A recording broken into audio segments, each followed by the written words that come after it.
He didn't want dinner. Then he went to bed early, which was not like him. He's a night owl. Lazarus is the night owl. Something wasn't right. I sent for the only one that could help, that could fix this. He's helped total strangers, of course, but more importantly, he was our friend. Yes. I promised Lazarus Jesus would come. Jesus would heal him. I was sure of it.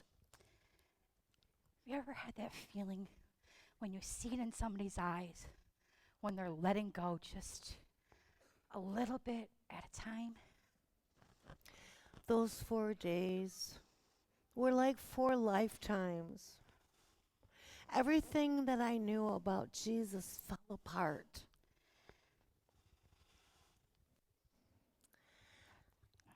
Not that he wasn't the Messiah. It wasn't that at all. It was it was more personal. It was all this pain, all this doubt. I wouldn't wish it on anybody. Our brother was dead in the grave, buried.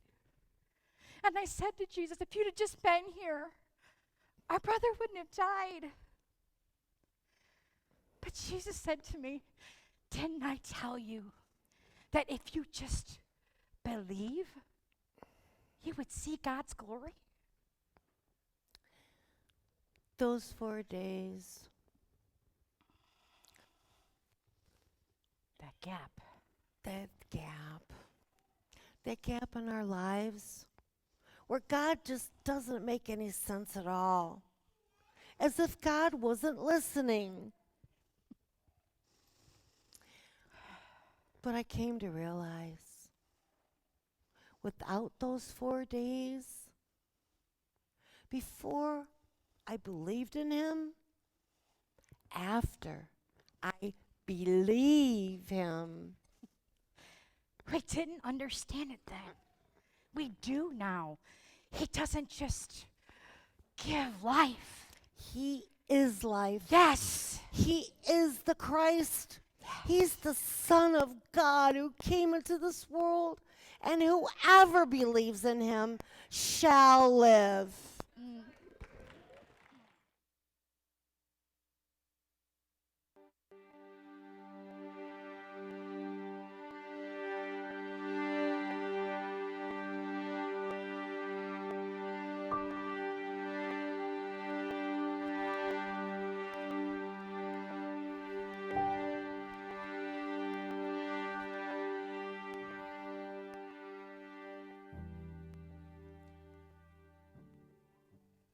Some people ask, what was it like when you were dead? I think the better question is, how am I alive? It all starts with this man named Jesus. The day I died, he told my father, don't worry, just believe. My father, he was a city leader, a well-respected man. He was crying and begging at the feet of Jesus. And he says, just believe. Believe. He started to come and help that day, but he got distracted by someone. But when he finally did arrive, he told all the mourners, she's sleeping, not dead, sleeping. Everyone in the room laughed at him. Well, not everyone. Not my father. He believed in Jesus. He believed him that day. Before it all started, I used to call him Father. But now, I call him Daddy. I found out that day what he was willing to give, what he was willing to give to bring me back, to save me. But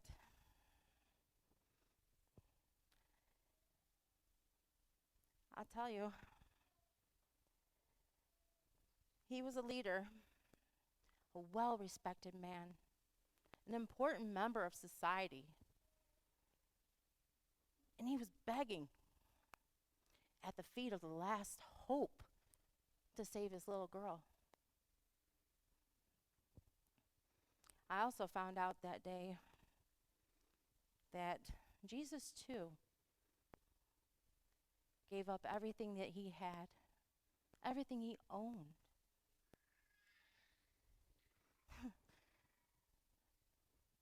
But you know, he did it for our sake, so that all of us could be brought back to life. That's how I'm alive.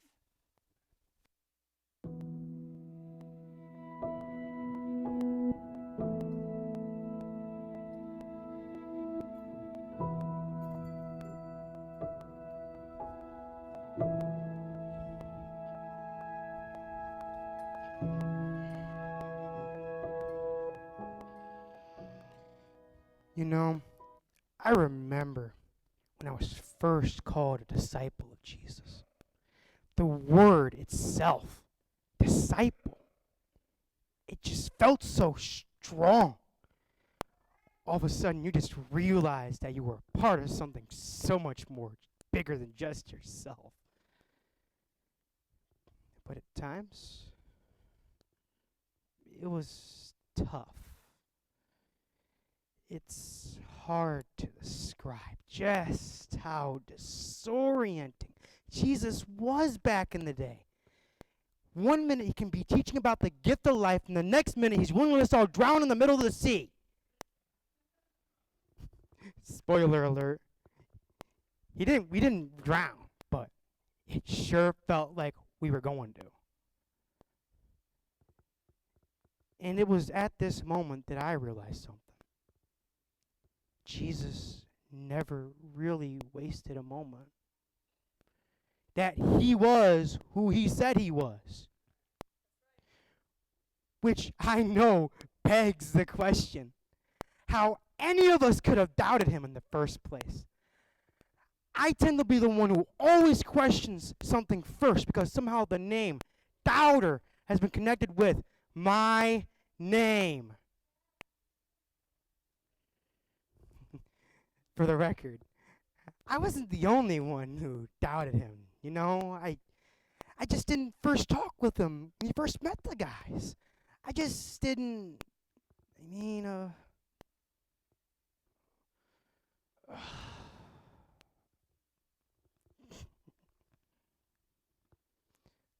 Look, the finality of death, it has a choking grip on all of us. And when Jesus was crucified, when death had finally swallowed him up,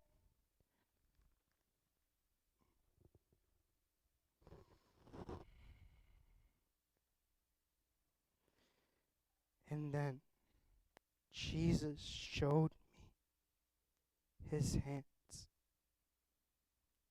with the scars on them. And he said to me, "You believe, Thomas, because you see. But there will be those who believe without seeing." And on that night, he changed everything. Oh yeah, I was still a disciple. But now, I'm an apostle, sent out into the world to spread the good news. But there was another word. And at first, it just started with just a few of us. Then it just started to spread and spread, just like a wildfire in a forest during the dry season. And to me, it was the best possible name. it's not about how well we believe in, beloved. It's about who we believe in. And that answer should and always remain to be Jesus Christ, the Son of God.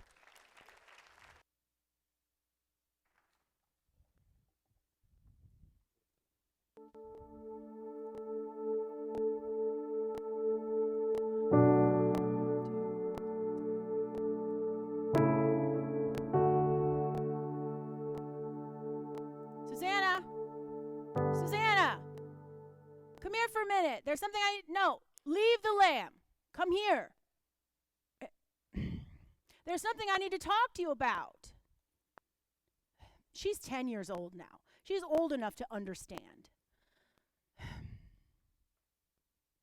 You see that lamb she has? Thomas. She named him. I told her not to name that lamb. When they were born last spring, she immediately gravitated to that one. And I told her, I said, don't get attached, because that could be the one that we need, the only spotless lamb. So here we are now, a year later, and we have to go to the temple tomorrow to make the sacrifice. And Thomas, that lamb, is the only spotless, blemish-free lamb that we have in our flock. We have to take him with us. I told her not to name that lamb. I wish I could explain to her about what is pure and what is not pure, and goats and lambs and sacrifice and sin.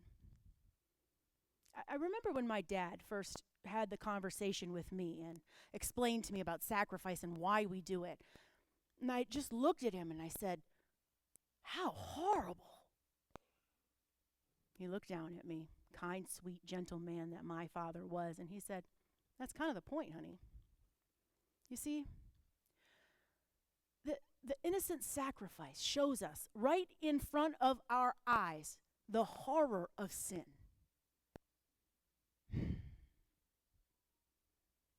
I wish I could explain to her about sin and about sacrifice. Tomorrow, when we go to Jerusalem, we'll take Thomas. You see, we go through life. We make these, what we think are random choices, not realizing that there are consequences for the decisions we make.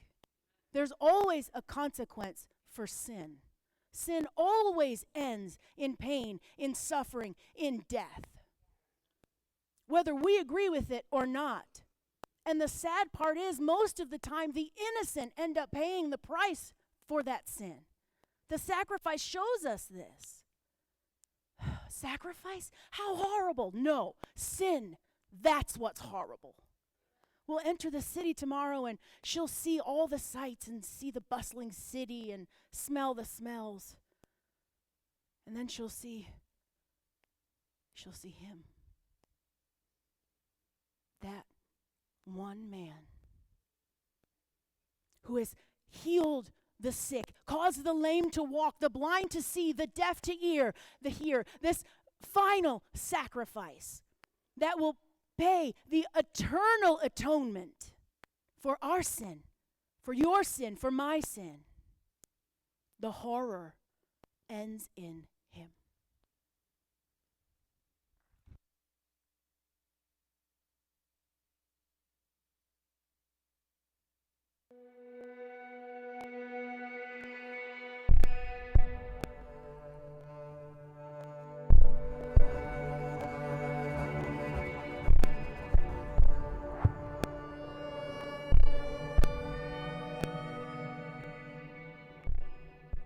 I worked hard for power, played the game well, did all the necessary bidding, compromised here and there for the possibility of the greater good on the other side.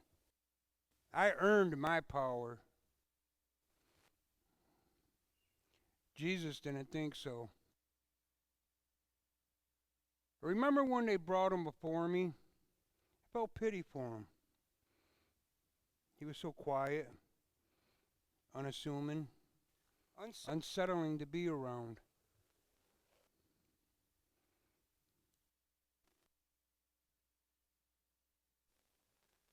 Jesus challenged my power privately. Might I add more than anyone has ever done before? Certainly more than anyone whose life I held in my hands. The crowd had a whole laundry list of charges against him, and I demanded that he tell me if they were true or not. The soldiers jeered at him just for fun, and there he stood, whole world against him. He felt no reason to answer us. That's when I realized that's what they were afraid of. What they were willing to turn the whole city upside down for. I saw the blood pool at his feet. His eyes swelled shut. Lips split right here. 3 days later, the tomb was empty. And the city, my city, was filled with angry believers and mobs.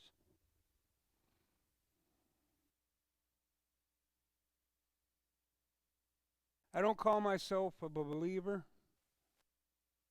but this much I know is true. There's not enough water in this world to wash my hands clean of all this.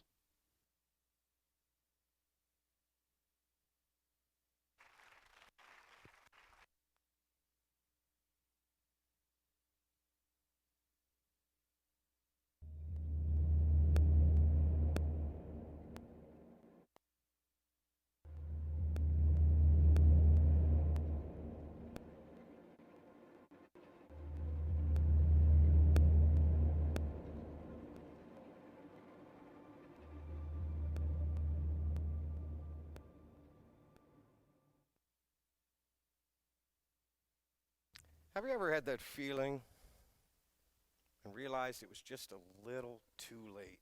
And as much as you want to go back in time, all you can do is turn around and look at it, wishing you had another chance.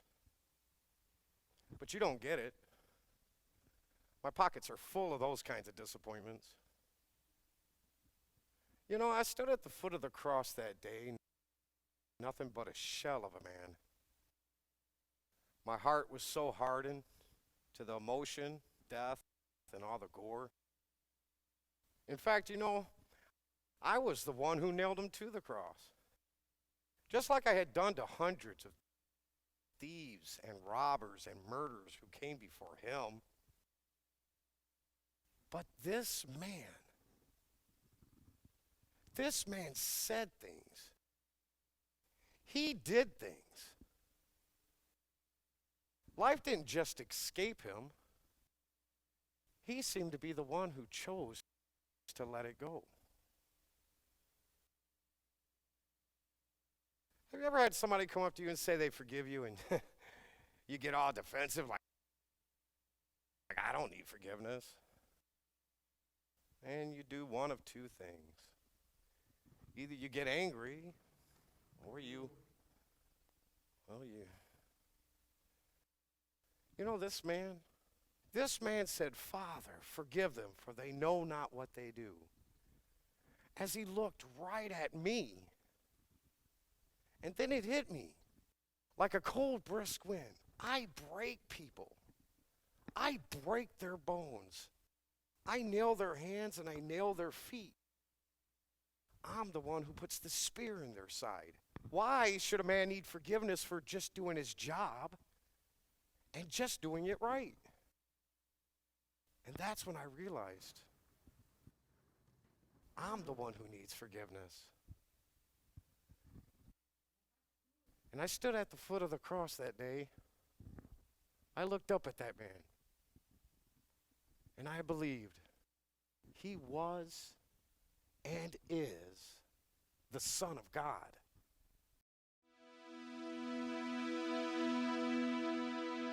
hardened heart made soft, wicked man turned saint, broken woman made whole, witness to miracles, faith follower, misunderstood woman. The list goes on.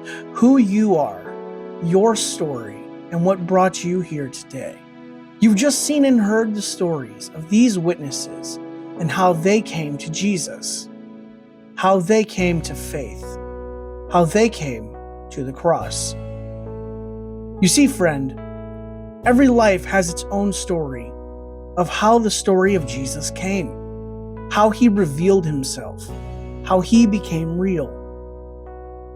Each one of us comes to the point in our life where we too stand at the foot of that rugged, bloody cross, fully knowing, fully understanding our sin nailed him there.